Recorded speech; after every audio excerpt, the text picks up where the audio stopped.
Whenever a potential big investor comes for the tour, the first thing I do is take him out to the transplanted Erie Canal Lock. We've got a good 90 feet of actual canal out there and a well-researched dioramic of a coolie campsite. Were our faces ever red when we found out it was actually the Irish who built the canal? We've got no budget to correct, so every 15 minutes or so, a device in the bunkhouse gives off the approximate aroma of an Oriental meal. Today, my possible historical reconstruction associate is Mr. Haberstrom, founder of Burn and Learn. Burn and Learn is national. Their gimmick is a fully stocked library on the premises, and as you tan, you call out the name of any book you want to these high school girls on roller skates.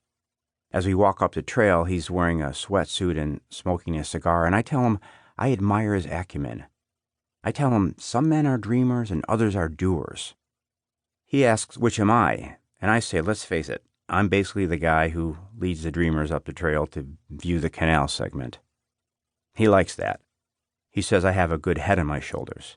He touches my arm and says he's hot to spend some reflective moments at the canal because his great-grandfather was a barge guider way back when, who got killed by a donkey.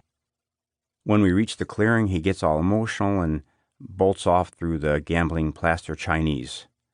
Not to be crass, but I sense an impending sizable contribution. When I come up behind him, however, I see that once again the gangs have been at it with their spray cans, all over my lock. Haberstrom takes a nice long look. Then he pokes me with the spitty end of his cigar and says, not with his money I don't, and storms back down the trail. I stand there alone a few minutes. The last thing I need is some fat guy's spit on my tie. I think about quitting. Then I think about my last degrading batch of resumes. 200 send-outs and no nibbles. My feeling is that prospective employers are put off by the fact that I was a lowly verisimilitude inspector for 9 years with no promotions. I think of my car payment. I think of how much Marcus and Howie love the little playhouse I'm still paying off. Once again, I decide to eat my pride and sit tight. So I wipe off my tie with a leaf and start down to break the Haberstrom news to Mr. Alsuga. Mr. A is another self-made man. He cashed in on his love of history by conceptualizing CivilWarLand in his spare time. He started out with just a settler's shack and one union costume, and now has considerable influence in Rotary. His office is in City Hall. He agrees that the gangs are getting out of hand. Last month, they wounded 3 visitors and killed a dray horse. Several of them encircled and made fun of Mrs. Dugan in her settler outfit as she was taking her fresh-baked bread over to the simulated town meeting. No way they're paying admission, so they're either tunneling in or coming in over the retaining wall. Mr. Alsuga believes the solution to the gang problem is teen groups. I tell him that's basically what a gang is, a teen group. But he says, how can it be a teen group without an adult mentor with a special skill like whittling? Mr. Alsuga whittles. Once he gave an old-time skills seminar on it in the blacksmith shop. It was poorly attended. All he got was 2 widowers and a chess club type no gang would have wanted anyway. And myself. I attended. Evelyn called me a bootlicker, but I attended. She called me a bootlicker, and I told her she'd better bear in mind which side of the bread her butter was on. She said whichever side it was on, it wasn't enough to shake a stick at. She's always denigrating my pay stub. I came home from the seminar with this kind of whittled duck. She threw it away the next day because she said she thought it was an acorn. It looked nothing like an acorn. As far as I'm concerned, she threw it away out of spite. It made me livid, and twice that night I had to step into a closet and perform my hatred abatement breathing. But that's neither here nor there. Mr. Alsuga pulls out the summer stats. We're in the worst attendance decline in 10 years. If it gets any worse, staff is going to be let go in droves.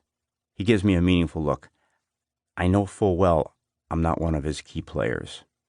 Then he asks who we have that might be willing to fight fire with fire. I say, I could research it.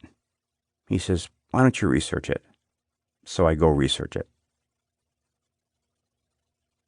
Sylvia Loomis is the queen of info.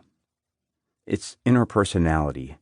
She enjoys digging up dirt on people. She calls herself an S&M buff in training. She's still too meek to go whole hog, so when she parties at the Make Me Club on Airport Road, she limits herself to walking around talking mean while wearing kitty handcuffs.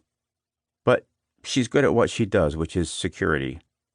It was Sylvia who identified the part-timer systematically crapping in the planters in the gift acquisition center, and Sylvia who figured out it was Phil in grounds, leaving obscene messages for the teen bells on MessageMinder. She has access to all records. I ask, can she identify current employees with a history of violence? She says she can if I buy her lunch. We decide to eat in park. We go over to Nate's saloon. Sylvia says, don't spread it around, but 2 of the 9 Can-Can girls are knocked up. Then she pulls out her folder and says that, according to her review of the data, we have a pretty tame bunch on our hands. The best she can do is Ned Quinn. His records indicate that, while in high school, he once burned down a storage shed. I almost die laughing. Quinn's an adjunct thespian and a world-class worrywart.